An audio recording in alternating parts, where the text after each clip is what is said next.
Inter মায়ামির সঙ্গে চুক্তি বাড়ালেন Lionel Messi. সূত্রের খবর, আরও ৩ বছর ইন্টার মায়ামিতে থাকতে চলেছেন মেসি। যা জানা যাচ্ছে, মেজর সকার লিগের এই ক্লাবের সঙ্গে ২০২৮ সাল পর্যন্ত চুক্তির মেয়াদ বৃদ্ধি করেছেন আর্জেন্টাইন মহাতারকা। অর্থাৎ আরও ৩ বছর মেজর লিগ সকারে খেলতে দেখা যাবে লিওনেল মেসিকে। ইন্টার মায়ামির পক্ষে এক বিবৃতিতে চুক্তির বিষয়টি নিশ্চিত করা হয়েছে। বিবৃতিতে লেখা হয়েছে, ক্লাবের অধিনায়ক ৮ বারের ব্যালন ডি'অর জয়ী বিশ্বজয়ী লিওনেল মেসির সঙ্গে ২০২৮ সাল পর্যন্ত চুক্তির মেয়াদ বাড়িয়েছে ইন্টার মায়ামি।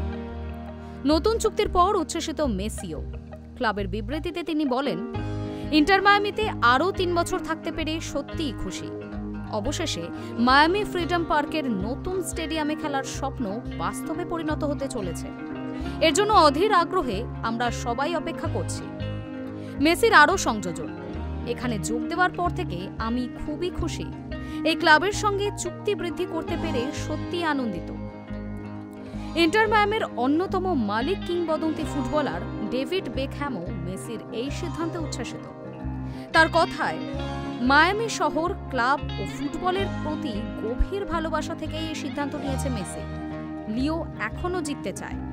এই দেশে ফুটবলের প্রসার এবং মনোন্নয়নের জন্য অনেক কিছু করেছেন তিনি, যা ভবিষ্যৎ প্রজন্মের জন্য অনুপ্রেরণার।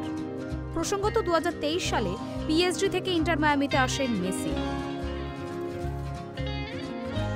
একদিকে শোনা গিয়েছিল, আগামী বিশ্বকাপের কথা ভেবে পুরনো ক্লাব বার্সেলোনায় ফিরতে পারেন মেসি। যথেষ্ট উজ্জ্বল ছিল সেই সম্ভাবনাও। কিন্তু এখন যা পরিস্থিতি, তাতে হয়তো ইন্টার মায়ামি থেকেই কেরিয়ার শেষ করবেন Lionel Messi. Hi news network.